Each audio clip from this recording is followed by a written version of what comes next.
9th November 2014 എന്ന് പറയുന്നത് 6th wedding anniversary ആണ്. പിന്നെ ഒരു 4 വർഷം കൂടെ കൂടിയാലാണ് 10th വരുന്നത്. അതായത് 2018 November 9 10th വെഡിങ് ആനിവേഴ്സറി വരുന്നത്. ഇവിടെ ഈ വർഷങ്ങൾ തമ്മിലുള്ള ഡിഫറൻസ് 2018 2014 പോകെ 4. എന്നിട്ട് അതിൻ്റെ കൂടെ ഇവിടെ എത്ര ലീപ്പ് ഇയർ വരുന്നുണ്ട് ഇതിൻ്റെ ഇടയ്ക്ക് അതിവർഷം, അതായത് 4ൻ്റെ മൾട്ടിപ്പിൾ, 4ൻ്റെ ഗുണിതം, അതായത് ഒറ്റ വർഷമേ വരുന്നുള്ളൂ. 2016 മാത്രമേ വരുന്നുള്ളൂ. അപ്പോൾ ലീപ്പ് ഇയർ വരുമ്പോൾ ഒന്നും കൂടെ കൂട്ടിയാൽ മതി. അത് ആകെ 4 + 1 5 ഓഡ് ഡേയ്സ് വരും. അപ്പോൾ ഈ സൺഡേയുടെ കൂടെ 5ഉം കൂടെ കൂട്ടിയാൽ മതി. Monday, Tuesday, Wednesday, Thursday, Friday. ഇവിടെ ഓപ്ഷൻ ഡി ആണ് ഇത്തരം, ഫ്രൈഡേ ആണ് വരിക. 2018 November 9 10th വെഡിങ് ആനിവേഴ്സറി വരിക.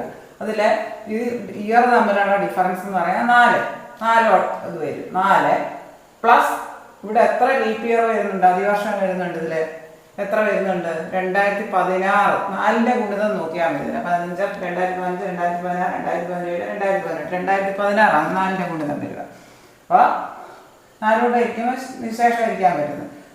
അതുകൊണ്ട് 1 ഓഡ് ഡേയും കൂടെ വരും. ഈ 4 + 1 5 ഓഡ് ഡേയ്സ്. അതായത് ഈ 4ൻ്റെ കൂടെ ഈ 1ഉം കൂടെ, ഒരെണ്ണമല്ല ലീപ്പ് ഇയർ വരുന്നുള്ളൂ, 1ഉം കൂടെ കൂട്ടിയാൽ ഈ സൺഡേയുടെ കൂടെ 5 കൂട്ടിയാൽ മതി. Monday, Tuesday, Wednesday, Thursday, Friday option D ആണ്.